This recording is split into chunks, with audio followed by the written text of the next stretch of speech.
Alors, une fois qu'on a démonté le papillon d'admission, pour ceux qui ont un code erreur, très souvent il s'agit d'un problème d'étanchéité au niveau du basculement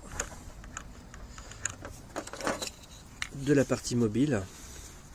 Alors je vais essayer de zoomer, mais voilà. Donc, vous voyez, on peut se retrouver avec un souci d'étanchéité au niveau de l'insertion de la tige du papillon, du volet. Et très souvent, ça se caractérise par une très grande quantité d'huile à l'intérieur de cette partie-là. Alors, pour la démonter, c'est très simple. Il faut simplement un embout étoilé de 20. Et on va tout simplement dévisser les 6 vis qui maintiennent le capot. Par contre, attention, vous avez derrière un petit ergot plastique qui est ici. Lorsque vous démontez, il se casse. Preuve que la pièce a été ouverte. Donc, je vais procéder au démontage et au dévissage.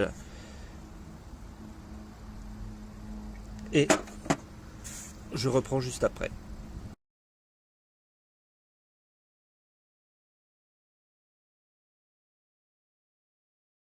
Voilà, une fois que l'on a démonté la dernière vis du papillon d'admission, donc on peut extraire le couvercle en tirant légèrement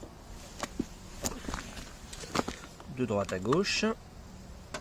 Voilà, et on découvre le couvercle avec différents contacts dessus qui se situent là, et l'intérieur du papillon d'admission. Alors, on extrait tranquillement la petite couronne dentée qui est juste glissée dessus. Et là, on s'aperçoit de deux choses.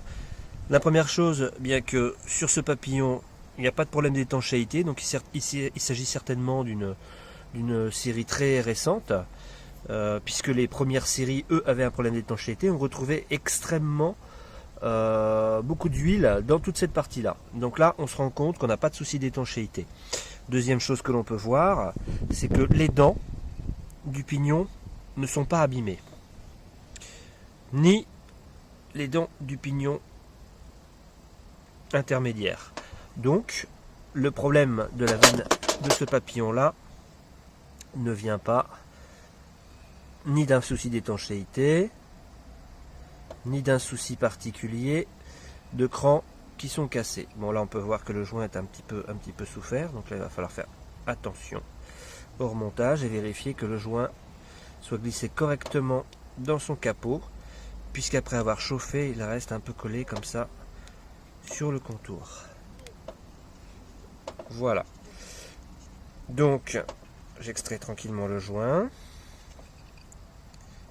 Voilà, faites attention en l'enlevant parce qu'il n'est pas détaillé, donc si vous le détruisez, vous allez être obligé de racheter la pièce complète. Donc maintenant on se rend compte qu'il y a une partie électronique dans laquelle on retrouve en dessous le moteur. Alors là aussi le démontage est simple, donc j'avais pré-dévissé à l'avance pour la vidéo les vis. Là aussi il s'agit d'un embout étoilé, mais là le diamètre n'est pas le même, c'est un diamètre inférieur, c'est du 10. Donc on va normalement tranquillement desserrer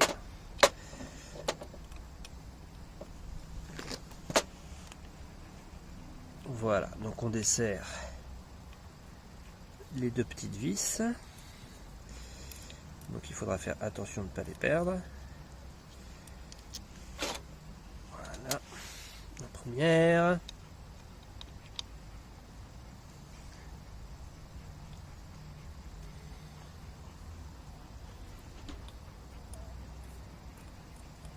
Et la deuxième.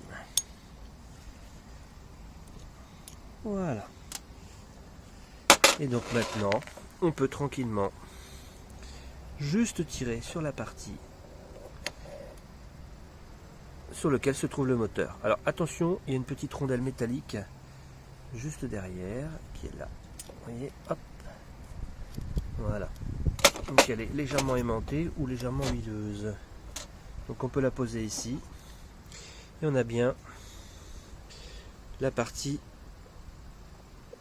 électronique avec le moteur. Donc là, si vous avez un souci, ce que je vous conseille, c'est de dégraisser l'intégralité sans trop toucher au contact. Donc par exemple avec une bombe de dégraissant pour frein, de dégraisser l'ensemble complètement, de vérifier que la partie ici avec le ressort fonctionne bien, qu'il n'y ait pas de gêne lorsqu'on la déplace, et de procéder après nettoyage à l'opération inverse pour le remontage, tout simplement. En veillant aussi, une fois la pièce complètement remontée, en actionnant le papillon, tout simplement pour vérifier qu'il ne soit pas bloqué. Et la procédure sera terminée. Voilà.